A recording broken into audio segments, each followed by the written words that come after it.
Halo teman-teman semuanya, kita bertemu kembali di kuliah spiritual. Dan di video kali ini kita akan berbicara tentang satu topik yang sangat menarik.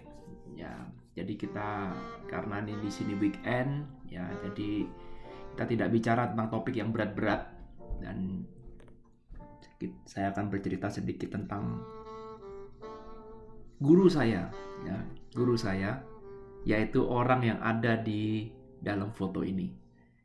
Ya, yes, tentu Anda sudah tahu siapa orang ini. Ya, kalau bagi Anda yang belum tahu, jadi orang ini adalah namanya Cesar Millan.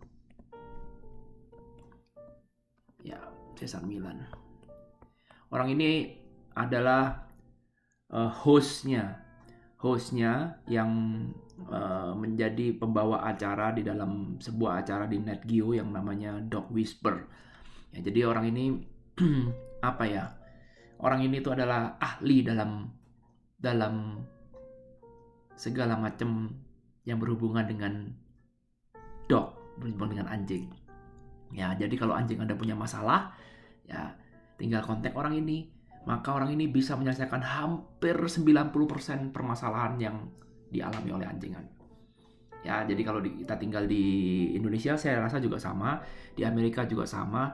Ketika kita punya hewan peliharaan, kan kita kepinginnya punya hewan peliharaan yang tidak justru malah membuat hidup kita jadi nggak karuan ya, karena kadang-kadang kita memelihara anjing misalkan atau kucing, ternyata ada tingkah laku dari mereka itu yang apa ya, yang justru malah membuat hidup kita malah jadi nggak karu-karuan gitu ya, malah jadi berantakan. Nah, itulah yang dilakukan oleh si Cesar Millan. Jadi dalam setiap videonya itu konsepnya simple, adalah Cesar Millan ini sebagai konsultan anjing gitu ya. Jadi misalkan ada kliennya dia yang punya anjing, anjingnya bermasalah, misalkan suka gigit orang, misalkan anjingnya galak banget misalkan. Lalu kemudian Cesar Millan akan datang dan kemudian membereskan masalah itu. Sesimpel itu. Ya, jadi konsepnya sesimpel itu. Nah, yang saya suka dari Cesar Millan ini ya adalah cara dia menangani anjing ini berbeda sekali dengan dog trainer lainnya. Beda banget ya. Dan kenapa saya jadikan Cesar Millan sebagai guru spiritual ya, belajar spiritual? Karena apa? Karena ketika dia berbagi ilmu di dalam video itu, berbagi tips and trik, dia ini menggunakan sisi spiritual lebih sering dibandingkan dengan sisi non spiritual ya. Dan salah satu ajarannya adalah dia fokus pada yang namanya energi. Jadi nomor satu itu energi itu lebih penting dibandingkan dengan behaviornya, dengan psikologinya. Jadi kalau dia mengatakan nomor satu adalah energinya dulu, baru kemudian kita urus psikologinya, ya, barulah kemudian kita bisa urus yang namanya behaviornya, tingkah lakunya. Jadi behaviornya itu yang terakhir. Orang kebanyakan langsung ketika punya problem dengan dengan anjingnya dia langsung menuju ke titik yang di sini. Nah, ini yang menurut Cesar Millan itu salah kaprahnya. Karena kalau energinya tidak diberesin, maka anjing itu cepat atau lambat akan kembali lagi ke dalam behavior yang lama. Kenapa? Karena energi itu yang ngedrive behaviornya. Paham ya? Jadi energi inilah yang menjadi bahan bakar dari behaviornya ini. Jadi kalau kita sekarang cuma mengubah behaviornya, tingkah lakunya aja, tapi energinya tidak dirubah, maka tinggal menunggu waktu, ya, behavior yang lama, tingkah laku yang lama itu akan kembali lagi. Dan treatmentnya akan sia-sia. Karena itu, nomor satu adalah dia ini harus treatment atau harus rasakan saya energi. Nah, kalau kita ngomong energi, ini kan sudah masuk zona-zona yang beyond the mind, ya. Energi ini berarti kita sudah masuk dalam zona spiritual. Karena energi nggak bisa kita lihat, tapi bisa kita rasakan. Ya, saya sharingkan ajarannya si Cesar Millan. Dia mengatakan bahwa ini apa ya? Gimana ngomongnya? It is not about the dog. It is always about the human behind the dog. Ya, jadi kalau anjing Anda punya problem, itu boleh dikatakan 90% disebabkan karena orang yang ada di balik anjing itu. Jadi maksudnya begini, kalau anjingnya punya problem, jadi misalkan misalkan anjingnya ini punya bad habit ya, ya, punya tingkah laku yang jelek, maka bisa dipastikan yang membuat anjing ini punya bad habit itu pasti karena tuannya. Ini sumbernya nih yang menyebabkan anjing ini punya bad habit itu karena tuannya. Coba Anda perhatikan, kalau Anda punya tetangga atau Anda sendiri punya anjing yang tidak bisa diatur, ya, bisa dipastikan 90% penyebabnya adalah tuannya. Sangat jarang sekali anjing itu punya bad habit karena memang sudah bawaan, karena sudah genetiknya. Sangat jarang. Ada case tertentu seperti itu ada. Yang artinya case itu sudah nggak bisa ketolong karena anjing itu memang bawaannya memang sudah bad habit. Ya, tapi kebanyakan yang Cesar Millan hadapin itu yang menjadi problem ada tuannya. Ya, salah satu contohnya misalkan tuannya terlalu memanjakan misalkan. Jadi tuannya ini memperlakukan anjing seperti anaknya, dimanja habis-habisan. Maka apa yang terjadi? Anjingnya akan merespon. Perhatikan ya. Jadi anjing ini cuma bisa merespon apa yang diberikan atau energi apa yang diberikan oleh tuannya. Perhatikan, energi ya. Jadi kita ngomong soal energi. Jadi si anjing itu mengabsorb energi. Ya, jadi prinsipnya adalah ketika dua makhluk hidup, entah itu orang, entah itu binatang, ya, ketika dua makhluk hidup, ya, ketika berjauhan, ya, masing-masing orang punya energinya sendiri-sendiri, ya di sini, ya. Nah, ketika berjauhan, yang dilihat adalah fisiknya. Ya, jadi saya ulang lagi, yang ketika berjauhan seperti ini, yang dilihat itu adalah fisiknya, karena energi ini ada radiusnya, ya. Tetapi ketika itu sudah dekat, ya, ketika orang ini mendekat atau anjing itu mendekat, maka apa yang terjadi? Yang terjadi sekarang energi satu dengan energi lainnya itu consume each other, saling apa ya, mengkonsumsi, saling memakan, bukan saling memakan, saling mengkonsumsi itu saling menyesuaikan satu sama lain. Ya, sehingga kalau misalkan ternyata ini cocok, ya, misalkan ini ternyata cocok, maka apa yang terjadi? Mereka akan merasa nyaman berada di situ dan mereka akan membentuk satu energi bersama. Inilah yang kita sebut sebagai keakraban, ya. Tapi kalau ternyata tidak cocok, ya, maka apa yang terjadi? Kita akan merasa bahwa tidak merasa nyaman berada di lingkungan ini, sehingga kita akan segera untuk memisah.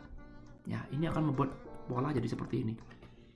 Ya, pernahkah Anda berada di dalam satu kerumunan orang, lalu kemudian Anda kenalan dengan orang baru, padahal Anda nggak pernah kenal orangnya, ya, padahal kita baru pertama kali ngobrol, tapi kok rasanya nyaman banget. Ya, itu adalah skenario nomor 1. Jadi ketika Anda di dalam kondangan misalkan, lalu kemudian tiba-tiba Anda melihat ada satu orang mendekat kepada Anda, yang dilihat pertama kali adalah bentuk fisik ini, yang ya saling melihat. Aduh, orang ini kok deket-deket ke saya ya. Kalau misalkan Anda sudah melihat bentuk fisik yang membahayakan, maka mungkin Anda sudah cepat-cepat untuk jaga jarak, betul ya.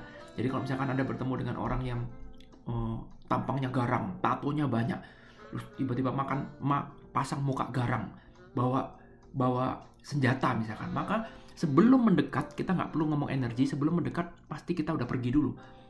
Kenapa? Karena kita melihat fisik dulu, di awal kita lihat fisik. Tapi kalau kita lihat fisik udah oke, artinya orang itu fisiknya sudah nggak membahayakan, kelihatannya friendly, maka sekarang barulah kita ngomong soal energi. Ketika orang itu sudah mulai masuk ke dalam zona energi kita, perhatikan di sini kita punya zona energi, di sini ini juga punya zona energi. Ketika orang itu sudah masuk dalam zona energi, maka energi ini akan menjadi consume each other. Jadi kita saling mencerna energi orang itu. Kita merasakan energi itu. Kalau ternyata energinya oke, bagus, maka apa yang terjadi? Yang terjadi kita merasa nyaman tinggal ngobrol, padahal nggak pernah kenal. Nyaman aja berada di situ. Tapi kalau energinya nggak cocok, ya mungkin energinya orang itu terlalu negatif, atau mungkin energi kita terlalu negatif, maka kita merasa tidak nyaman. Paham ya? Good. Nah, jadi nyaman atau tidak nyaman ini adalah sebuah indikatornya. Secara tidak langsung energi itu memang benar ada. Ya, saya yakin pasti teman-teman pernah mengalami ini. Baru ngobrol dengan orang kok rasanya baru kenal kok sudah nyaman banget. Ya, tapi ada juga orang yang Baru ngobrol padahal kita belum pernah kenal orang ini, tapi kok merasa seperti apa ya? Seperti ada yang nggak enak gitu ngomong sama orang ini, kok kayak aneh auranya atau apa hawa-hawanya atau atmosfernya nggak enak lah. Orang yang ada maksud dengan aura, atmosfer itu tadi adalah energi. Bisa dipahami? Bagus ya. Oke. Nah, demikian juga dengan dog. Demikian juga dengan anjing atau hewan peliharaan kita. Sama, hewan peliharaan kita itu mereka mengkonsum energi. Ya, energi tuannya. Jadi, dog itu tidak 100% mengerti bahasa manusia, enggak. Dog itu hanya melihat energi dari mana? Dari bahasa tubuh. Ya, karena itu yang disebut dengan body language, dari bahasa tubuh. Jadi ketika Anda marah, dog itu memahami bahasa tubuh Anda, bukan memahami kata-kata yang Anda keluarkan, bukan. Ya, dia hanya melihat nomor satu adalah bahasa tubuh, baru kemudian intonasi Anda. Mungkin Anda marah, berteriak misalkan seperti itu. Barulah kemudian dia mulai merasakan bahasa tubuh. Jadi bahasa tubuh ini adalah cerminan energi kita, betul? Kenapa? Karena kalau sekarang kita lagi marah, ketika kita lagi sedih, ketika kita lagi kecewa, ketika kita lagi depresi, ketika kita lagi khawatir, maka bahasa tubuh kita itu berbeda-beda dan itu tercermin dari bahasa tubuh kita. Inilah yang dibaca oleh hewan peliharaan kita. Jadi, kalau misalkan tuannya suka berkeluh kesah dengan anjingnya, maka apa yang terjadi? Anjingnya merespon itu. Ya, berarti kan anjing hanya merespon. Ya, anjing itu hanya merespon sebuah dampak dari tuannya. Nggak bisa enggak. Itu rumus bakunya. Jadi, kalau sekarang tuannya suka berkeluh kesah pada anjingnya, maka anjingnya akan menjadi protektif. Jadi anjingnya merasa tuannya sangat lemah, betul? Kalau tuannya lemah, maka anjing akan melindungi secara otomatis. Paham ya? Ya, tetapi kalau sekarang tuannya strong, kuat, percaya diri, maka anjing tidak perlu lagi. Nggak ada lagi yang dilindungin. Jadi ketika dia melihat ada energi yang lebih tinggi, perhatikan, yang namanya energi, berarti ada energi yang lebih tinggi, ada energi yang rendah. Betul? Apa itu energi tinggi, energi rendah? Gampang banget. Kalau tuannya sekarang hobinya berkeluh kesah, ya, hobinya khawatir, hobinya hidupnya sedih, loyo, suka ngomong negatif, maka ini adalah energi rendah.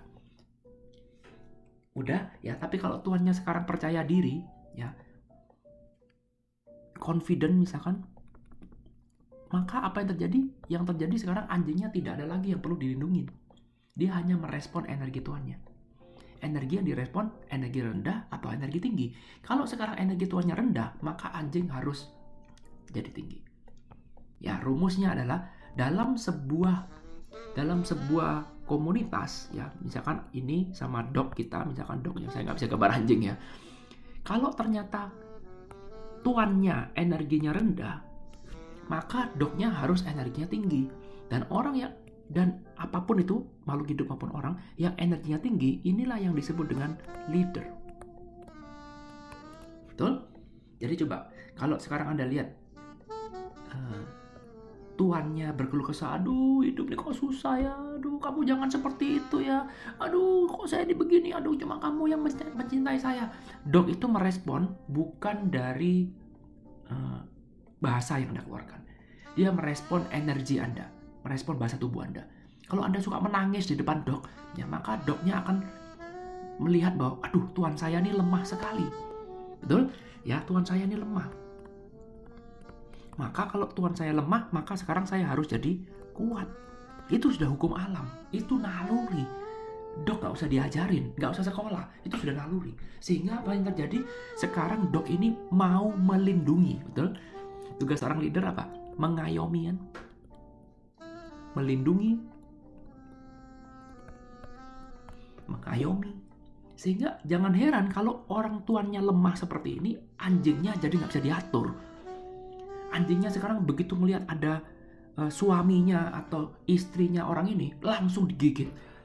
Gak mau, dikit-dikit cemburu. Kalau di jalan kelihatan anjing lain, wah langsung protektif, langsung diajak tarung. Kelihatan orang langsung, begitu ada orang mendekati tuannya, langsung digigit, langsung dijenggok. kelihatannya seperti, aduh anjingnya nggak bisa diatur. Bukan. Itu anjing cuma merespon. Perhatikan ya, berbeda dengan kalau sekarang tuannya sudah percaya diri. Ya, tuannya percaya diri. Sekarang tuannya punya rasa percaya diri, tidak pernah mengeluh di depan dognya, ya. Lalu kemudian cara jalannya dia, dadanya dibusungkan, percaya dirinya luar biasa, kalimatnya tegas misalkan. Maka apa yang terjadi? Dog akan melihat, wah ini tuan saya kuat banget ini. Kalau sekarang tuannya kuat, ya tuannya kuat, tidak ada yang perlu dilindungi. Betul? Catat itu. Kalau tuannya kuat, maka tidak perlu ada yang dilindungi. Dan ketika sudah tidak ada yang dilindungi, maka dog akan apa? Maka dog itu akan otomatis menjadi surrender. Dognya menjadi surrender. Jadi inilah momen ketika dog sudah menjadi surrender. Inilah momen di mana dog itu bisa diajarkan berbagai macam behavior. Nah, sekarang bagaimana mau mengajarkan sesuatu kalau dognya aja menilai tuannya itu lemah, sehingga dia itu merasa perlu untuk melindungi. Paham ya? Bisa dipahami ya? Nah, jadi idealnya adalah yang ini, yang nomor 1 ini kan? Betul, idealnya. Karena itu setiap kali Cesar Millan ini mau membereskan sebuah problem, Cesar Millan itu selalu melihat tingkah laku dognya, lalu kemudian dia juga memberikan treatment buat tuannya. Lah tuannya aja jalan bahunya menunduk. Kalau lagi jalan sama dognya di depan, talinya dipegang kenceng, ya sehingga apa yang terjadi? Yang terjadi dognya akan merasa bahwa wah ini tuan saya lemah sekali nih, perlu semakin dilindungi. Dia akan menjadi leader secara otomatis. Paham maksud saya? Ya, karena itu sekarang fokus pada energi. Nomor 1 fokus pada energi. Sama juga, ini dog ini secara tidak langsung sama juga dengan kita punya pikiran kan? Sama kan? Ya kalau sekarang Anda lemah pada pikiran Anda, ya maka apa yang terjadi? Pikiran Anda akan menguasai Anda. Bukan karena pikiran itu jahat, bukan. Karena ini adalah hukum alam. Kalau Anda tidak bisa menjadi leader bagi pikiran Anda sendiri, maka sekarang pikiran akan mengambil alih fungsi leader itu. Itulah muncul kenapa ada penyakit aneh-aneh karena pikiran. Misalkan penyakit bipolar, mungkin ya, I don't know ya, ini cuma teori ya. Ya, atau mungkin penyakit schizophrenia, maybe, I don't know. Sekali lagi, ini cuma berteori aja. Mungkin bisa salah juga ya. Itu ada suatu penyakit di mana apa? Anda sekarang dikuasai oleh pikiran. Sekarang Anda tidak lagi menjadi tuan dari pikiran Anda. Kenapa? Karena Anda lemah. Karena ada orang yang lemah, Anda tidak punya rasa percaya diri. Nah, inilah fungsinya meditasi. Jadi Cesar Millan selalu mengatakan bahwa supaya Anda bisa menjadi seorang dog trainer atau Anda menjadi leader bagi dog Anda sendiri di sini, ya, supaya Anda bisa menjadi yang nomor 1 ini, maka sekarang Anda harus berlatih. Bagaimana caranya menjadi leader.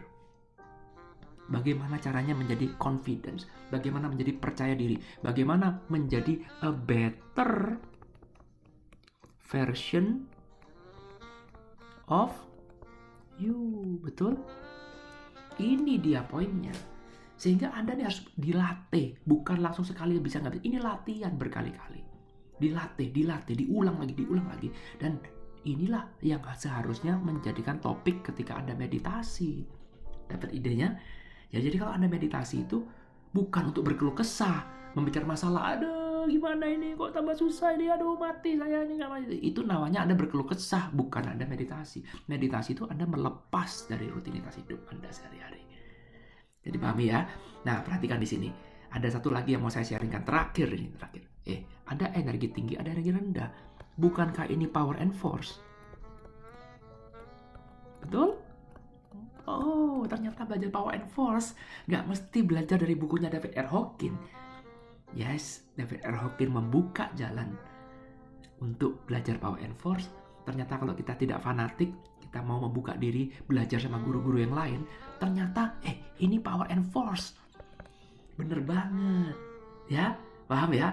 Ada energi tinggi, ada energi rendah. Ini power and force. Jadi artinya apa? Kalau sekarang energi tinggi selalu lebih besar daripada energi rendah.